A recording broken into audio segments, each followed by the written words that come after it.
Money can't buy love, but it can definitely buy private jets, shipping empires, and art museums. Some women have taken wealth to an almost mythical level, the kind of fortune that could buy a small country and still have enough left for a few gold-plated Ferraris. These are the women who didn't just marry into money or inherit it.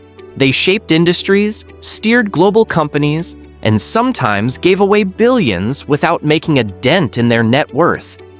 Let's count down the most fabulously wealthy girlfriends, women who wield power, build legacies, and remind us that glass ceilings can be shattered with enough steel. And steel mills. Number 8. Raffaella Aponte Diamant. Shipping may not sound glamorous, but when you control the world's largest container fleet, it's less about boxes and more about global domination. Raffaella Aponte Diamant co-owns Mediterranean Shipping Company with her husband, Gianluigi Aponte. Together, they've turned the company into a logistics leviathan, running a fleet so massive it could almost form its own floating nation. Shipping isn't just about moving goods from point A to point B. It's a high-stakes game of fuel prices, trade wars, and geopolitical chess.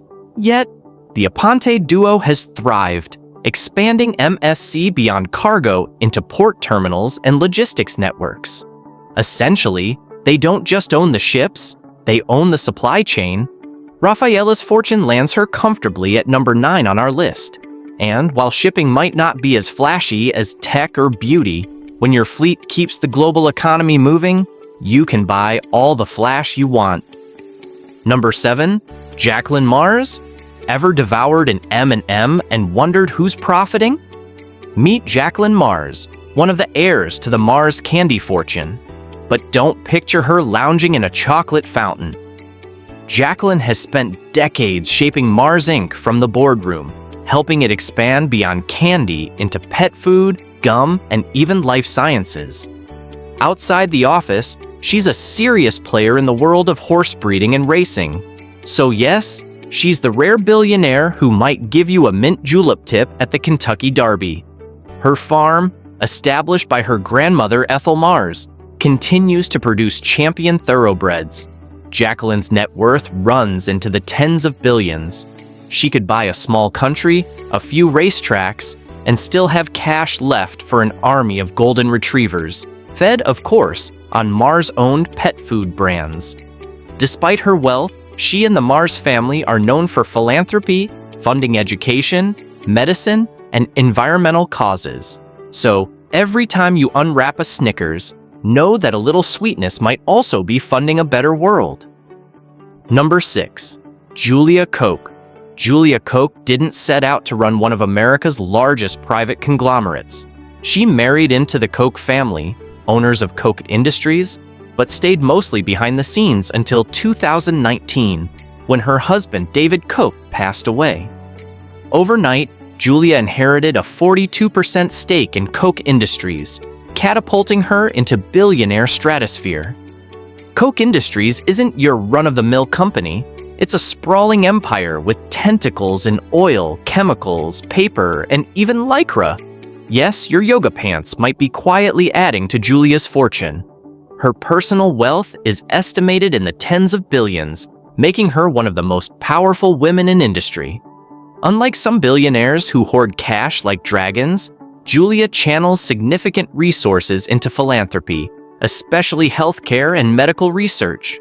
Yet Koch Industries, and by extension Julia, hasn't escaped scrutiny over environmental and political issues. Still, she's a reminder of how fortunes can pivot overnight and how industrial wealth continues to shape the global economy. Number 5. Alice Walton. When your father builds Walmart, you don't exactly need to clip coupons. But Alice Walton, daughter of founder Sam Walton, didn't just sit on her fortune, she reimagined it. While her siblings focused on retail, Alice poured her energy and billions into art. Her crowning achievement is the Crystal Bridges Museum of American Art in Bentonville, Arkansas.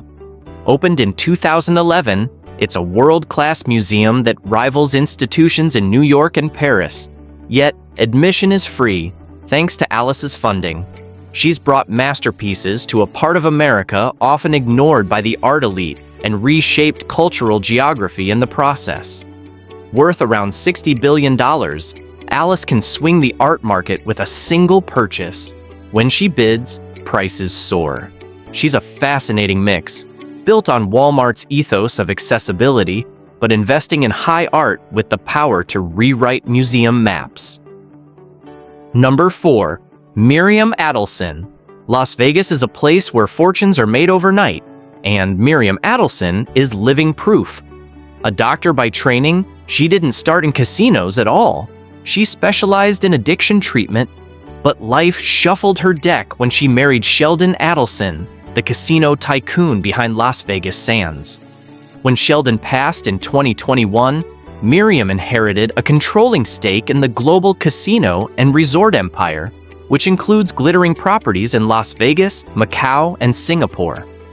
We're talking mega resorts with malls, theaters, and more square footage than some small cities. Miriam isn't just cashing checks. She's active in business strategy and philanthropy. She's brought her medical background to conversations about responsible gaming and public health. Politically influential and financially unstoppable, she's one of the few people who could probably light up the Vegas Strip with her bank account alone. Number 3. Mackenzie Scott. What do you do when you divorce the world's richest man? If you're Mackenzie Scott, you quietly rewrite the playbook for modern philanthropy. After her split from Amazon founder Jeff Bezos in 2019, Mackenzie walked away with billions in Amazon stock, instantly becoming one of the world's richest women. But instead of buying islands or launching rocket ships, she decided to give most of it away. Her giving style is as bold as it is refreshing.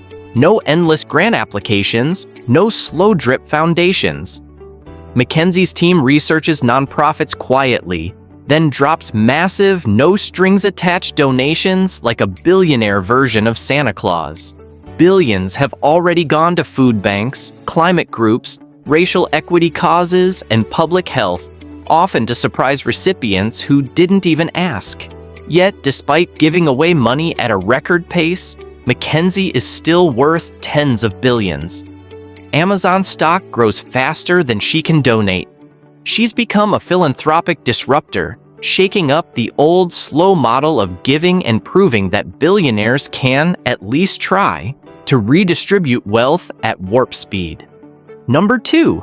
Abigail Johnson. Abigail Johnson doesn't make headlines like tech moguls, but in finance, she's a giant. As CEO of Fidelity Investments, she oversees a mind-boggling $4 trillion in assets. That's trillion with a T. Fidelity began as a family firm founded by her grandfather, but Abigail didn't simply inherit her role. She started as an analyst and climbed through the ranks, taking over as CEO in 2014.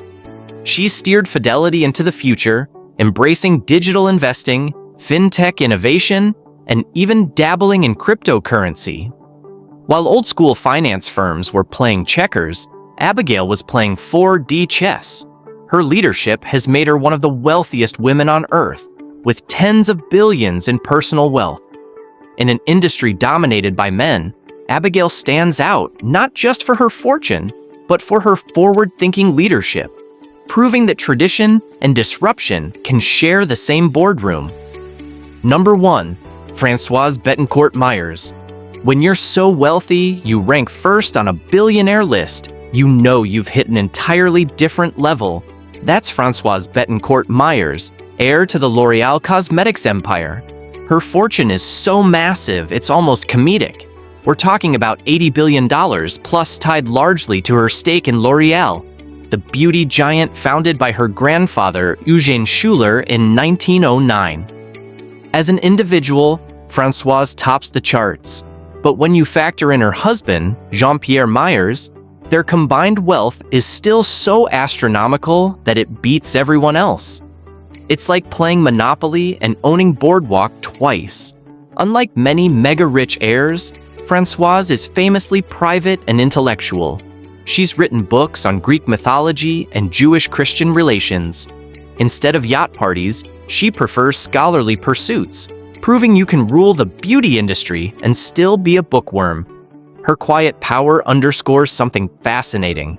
While tech billionaires dominate headlines, beauty remains one of the world's most enduring and lucrative businesses. L'Oreal's global reach makes her fortune almost untouchable, a true double crown of wealth. Wow, what a ride through the world of unimaginable wealth. If you enjoyed this video of the world's wealthiest girlfriends, hit that like and don't forget to subscribe. Tell us in the comments, which of these incredible women inspired you the most? Until next time, keep dreaming big and maybe start that empire today.